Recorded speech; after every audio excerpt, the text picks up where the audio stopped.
வணக்கம் நேயர்களே, நாம் பார்க்க இருப்பது தற்காப்பு கலை.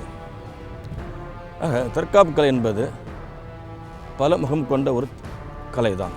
அதாவது ஒரு வகையில் உங்களுடைய மன வலிமையை, உடல் வலிமையை, தற்காப்பு என்ற உத்திகள், உடல் ஆரோக்கியத்தில் உள்ள மேம்பாட்டு திறன்கள், எதிர்பார்வை அறிதல், வளைந்து கொடுக்கும் தன்மை, வலி தாங்கும் தன்மை போன்று ஒவ்வொரு துறையிலும் ஆதிக்கம் சுட்டுக் கொடுக்கும் தற்காப்பு கலை. இதில் நீங்கள் சரியாக பயிற்சி பெறும் பொழுது அந்த அனைத்து பயனை நீங்கள் பெற முடியும், அடைய முடியும், வெற்றி பெற முடியும். அது மட்டுமின்றி உங்களுடைய மனதை ஒருமுகப்படுத்தி நீங்கள் செய்யும் காரியத்தை தொடர்ந்து வெற்றி பெற செய்ய இந்த தற்காப்பு பயிற்சி உதவுகிறது. அதே போல் இந்த பயிற்சியின் வாயிலாக தனி மனித ஒழுக்கம் பெறப்படுவதால் அவனுடைய ஆரோக்கியமும் நல்ல பண்புகளும் அடையும். அதுவே ஒரு பெரிய சமுதாய மாற்றத்தை உருவாக்கும். சரி, பார்க்க இருப்பது ஒரு கைப்பிடிக்கான உத்தி தான். அந்த உத்தியை பாருங்கள்.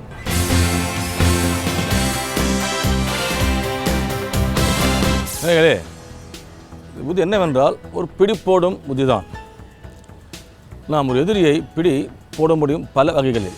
கையை கொண்டு, காலை கொண்டு, நாம் மேலே ஏறி உட்கார்ந்து பிடி போட முடியும், கீழே படுத்து தூக்கி போட்டு பிடி போட முடியும்.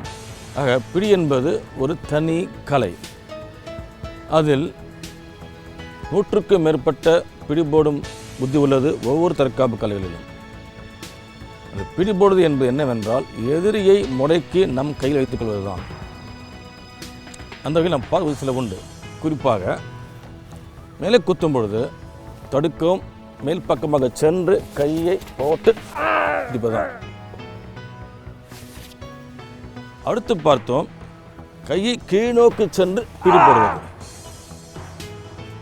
அடுத்து பார்த்தோம் தடுத்து உள்ளே சென்று கையை மாட்டி பிடிபடுவது. எதிரி உங்கள் வசம்.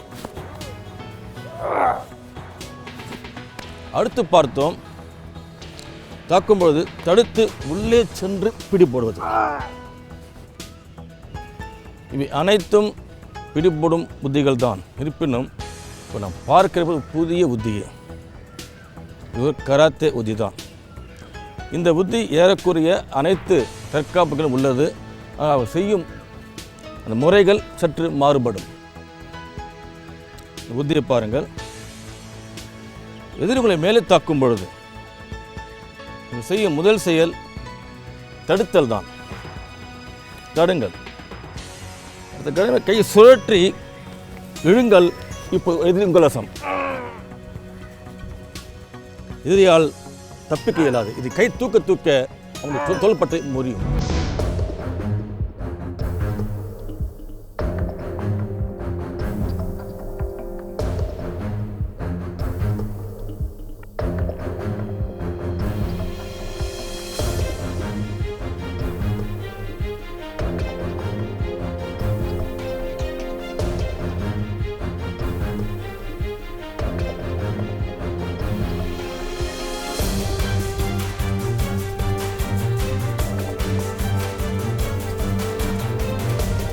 மறுபடியும் பாருங்கள்.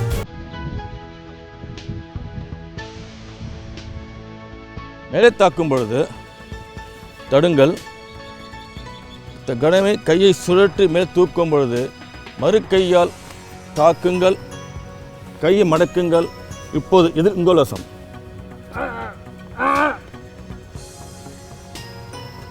தேவை பயிற்சி தான். பயிற்சி பாருங்கள்.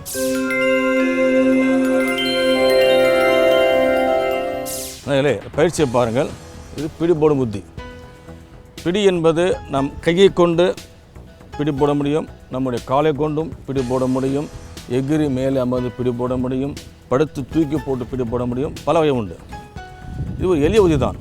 தோள்பட்டையையும் கழுத்தெலும்பையும் சேர்த்து நாம் நேர்மாறாக நம் கிட்ட வைத்துக் கொள்வது தான். முதல் செயல். இது தாக்கும் பொழுது கவனிங்க, தடுங்க. கணமே கையை நீங்கள் சுழற்றியவாறு மேல் தூக்கும் பொழுது மறு கையால் சுழற்றி கையை மடக்குங்கள். இப்போது எதிரி உங்கள் வசம்.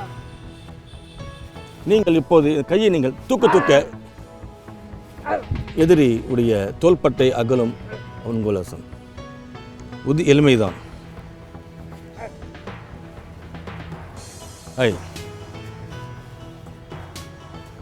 சரி, ஒன்று தாக்குங்க, மேலே தடுங்க, சுழட்டு தூக்குங்க, மேலே தூக்குங்க. தூக்கும்போது கழுத்தை போங்க, மறுகையில் கீழே அழுத்துங்க, கையை பிடி போடுங்க, அழுத்துங்க. ஒரு நிமிஷம். இந்த மேலே தூக்கும்போது இந்த கை உள்ளே போகணும். தூக்கு மேலே, கழுத்தை விட்டுங்க. இந்த முழங்கை முட்டி கழுத்தில் இருக்கணும். அதாவது தடுத்து சுழற்றி இல்லையா, கழுத்து.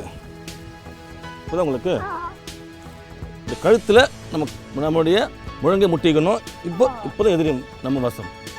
கையை எடுத்துட்டாக்கா எதிரி விலகி விடுவாங்க. இந்த முழங்கை முட்டி கழுத்து அமையணும். சுழட்டுங்க, கழுத்துக்கு போங்க.